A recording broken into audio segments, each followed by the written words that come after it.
If you've walked into a Hoyts in the last couple of years, you've probably felt that quiet, confident sense that the golden age of cinema is creeping back from the dead. Flashy new screens, premium food, and packed houses on a Saturday night.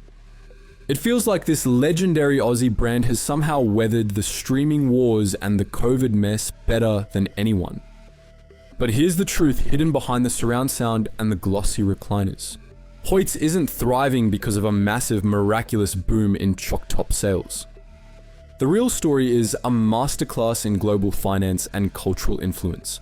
It involves one of China's most aggressive, wealthiest tycoons, a cinema empire that once spanned continents, and a crucial slice of the Australian entertainment market that is quietly and decisively being held aloft by a nearly bottomless well of foreign capital.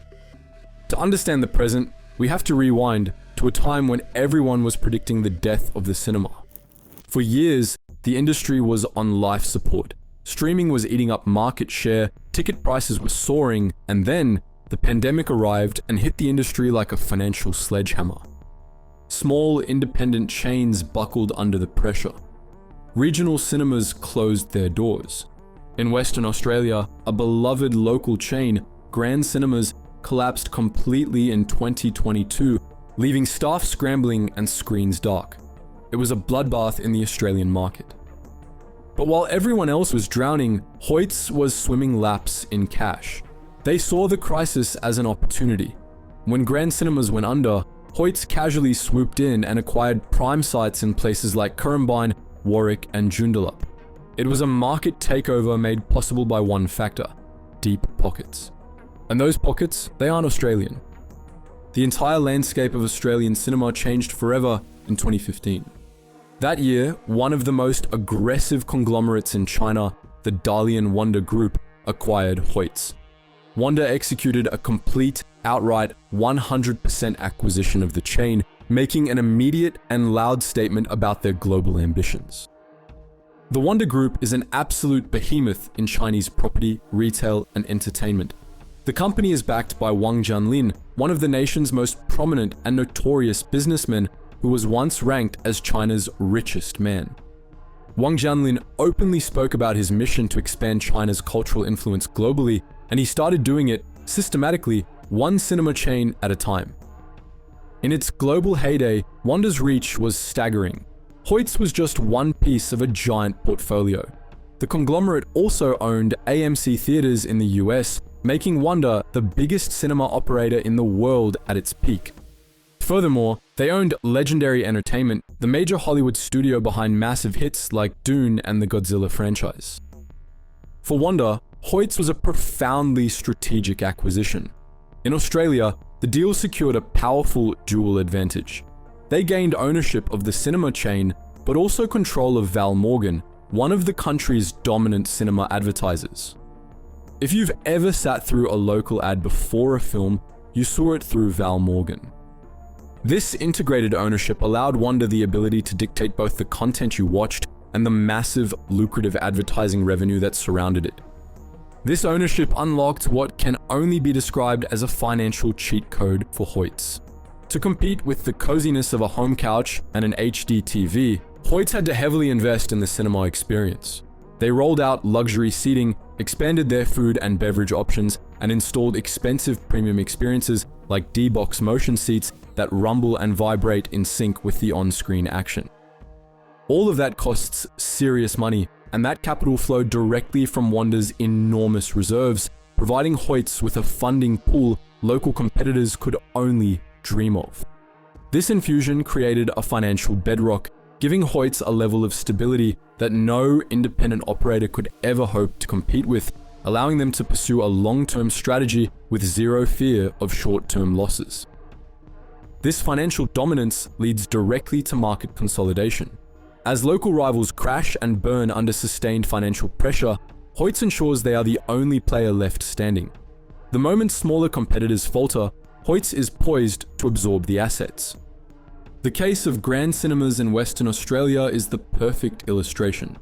The media celebrated the acquisition of those 4 sites as a revival of the Western Australia movie scene, a positive sign that cinema was bouncing back.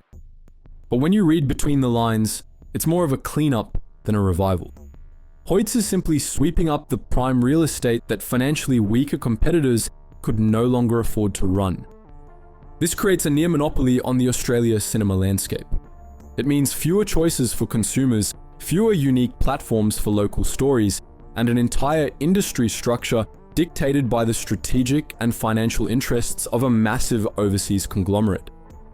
But the story of Chinese influence is currently undergoing a major plot twist. Like many real estate and financial giants in China, the Wanda Group has been hit hard by the country's economic slowdown and a subsequent government crackdown on irrational overseas investments. Suddenly, the financial cheat code isn't quite as effective. Since 2023, it has been widely reported in Australian and international media that Wanda is actively trying to sell Hoyts. The irony here is thick enough to cut with a knife. Hoyts only survived the last decade of market turmoil because of the massive financial backing of its Chinese owner. And now, it's being put up for sale because of its Chinese owner's massive debt and financial troubles back home. Wanda has been shedding assets globally, ditching luxury hotels, theme parks, and significantly cooling their massive Hollywood ambitions. The potential sale of Hoyts is just another chess piece being moved in a global liquidation strategy. This is where the financial story spirals into a cultural and political argument. The real concern centers on national interest and who gets to own our core cultural infrastructure. Entertainment is culture. It shapes how people think, what stories resonate, which voices get a platform, and which issues are discussed. So, when one of the country's two largest cinema chains is owned by a foreign entity, especially one with ties to a government with profoundly different values and geopolitical interests, we have to ask, is that healthy for Australia? To be clear, Hoyts is not currently being used to produce propaganda. It's not running state-sponsored screenings or forcing anyone to watch anything, but the infrastructure is there. Ownership dictates priorities. If a major Chinese government-backed film needed maximum platforming, Hoyts could prioritize it. If a Western film critical of the Chinese government were released, Hoyts, in theory, could bury it with limited screenings. Australia has rightfully tightened its scrutiny on foreign ownership in critical sectors like agriculture, housing, and telecommunications. But cultural assets, the very places where our stories are told, have largely slipped under the radar. The Hoyts situation should be a massive wake-up call. When the business of culture is left open to the highest bidder in a global market, it exposes the business to geopolitical factors. So what is the next scene in this cinematic financial drama? If Wanda succeeds in selling Hoyts, who will be the buyer? Will it remain in foreign hands? Perhaps a private equity firm from the US or another Asian conglomerate? Will a truly Australian consortium step up to reclaim the icon? More importantly, will the Foreign Investment Review Board, FIRB, or other regulators finally start treating cinema chains as part of a national cultural interest rather than just another retail asset? The next time you kick back in one of those premium recliners, take a moment to consider where your money is actually going. You are seated inside a global financial operation where the players are international tycoons, sovereign interests, and powerful investment firms. Hoyts still sells popcorn and Coke, but its most valuable product is the strategic control it offers its offshore owners. This brings us to the final necessary question. At what point does massive foreign capital stop being an economic benefit and start becoming a cultural liability? That is the powerful question Australia must answer about the ownership of its entertainment. But what do you think?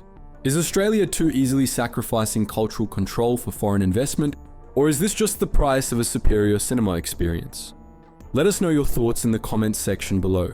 And if you enjoyed this breakdown, don't forget to like, subscribe, and tap that notification bell so you don't miss our next video.